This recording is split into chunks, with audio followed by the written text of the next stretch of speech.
Morning. When I was asked to speak about my cloud of witnesses, the witness part didn't really focus. It was the visions of clouds that danced in my head, to borrow a phrase from the season.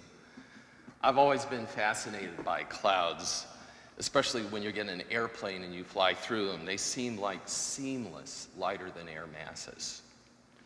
But if you really want to know what clouds are, take your dog for a walk some night when it's really foggy outside. With your headlamp, peer directly into that fog, and what you'll see are thousands and millions of tiny little particles, water droplets, heavier than air, staying afloat by constant bumping into each other. Scientists call that energy electrostatic force, but I like to think of it as bumps. Each of us has a cloud of witnesses, dozens, hundreds, perhaps even thousands of human droplets that are constantly bumping into each other, contributing to the faith that keeps us all afloat. Most of us will never bump them directly, but they will bump some other human droplet who will in turn bump another, and finally into us. Through this thousands of countless bumping, the totality of those droplets, which, what, is a church really, or maybe even something larger than that, stays suspended, defying the gravitational pull of darkness, nihilism, greed, and evil. I've been coming to this church for almost 35 years. Over that time, I've received faith bumps from many, many people. Among the biggest bumpers were my fellow teachers, those saints who showed up year after year to teach their charges: Avery Burns, Bob Moore, Mary Kay Cheeks, Ann Mugler, Sue Armstrong, Tom Koger, just to name a few. There are many, many more than that.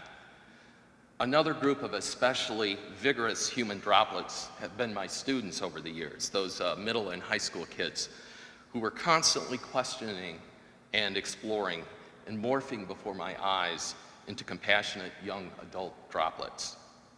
And then there were the professionals, the words and acts of kindness of James, Tom, and Carl, as well as, and we often forget these guys, the interims, John and Kent. I must also mention the wonderful associates we've had here at FCPC, including Diane, Megan, Rusty, and Jonathan. An especially effective bumper was Pam Adler, our head of Sunday school for many years, who taught a lot of us the difficult skill of asking people to volunteer. Pam bumped dozens of people into the teaching section of FCPC Cloud. Another person I want to acknowledge is the bumpiness of our dear recently departed Bill Kercheval. Bill and I worked behind the hot stove at welcome table for many, many occasions.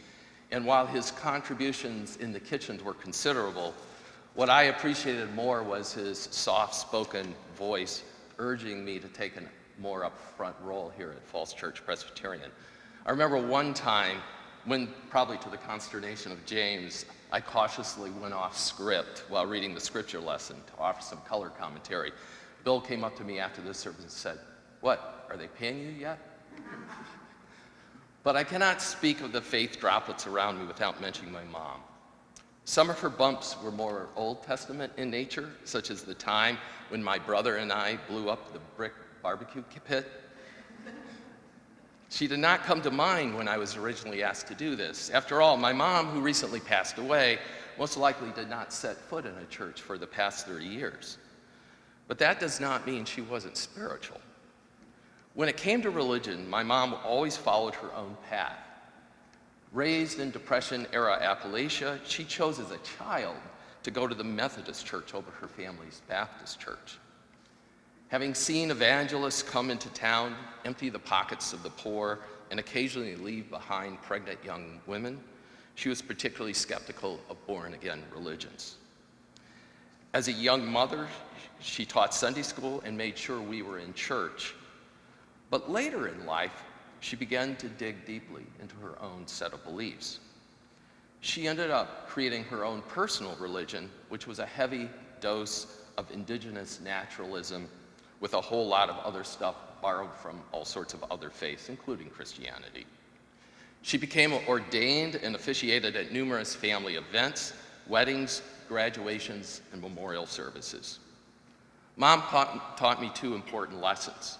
First, that you can't rely totally on other people to determine your faith. At some point, you must find your own electrostatic energy. That is, you must discover your own beliefs in your own way. And second, it's not enough to believe. While she may not have considered herself a Christian in name, she was very Christ-like in action. She spent her whole life helping others, especially the blesseds, as they are called in the Beatitude, the poor in spirit, the persecuted, and those in the mourning. My mom showed us by example that if you find your own faith and your own beliefs, your electrostatic energy from within, you can transition from a bumpy to a bumper and join with all the other bumpers in that great effort to lift the cloud closer to heaven. And so I say to you, bump on.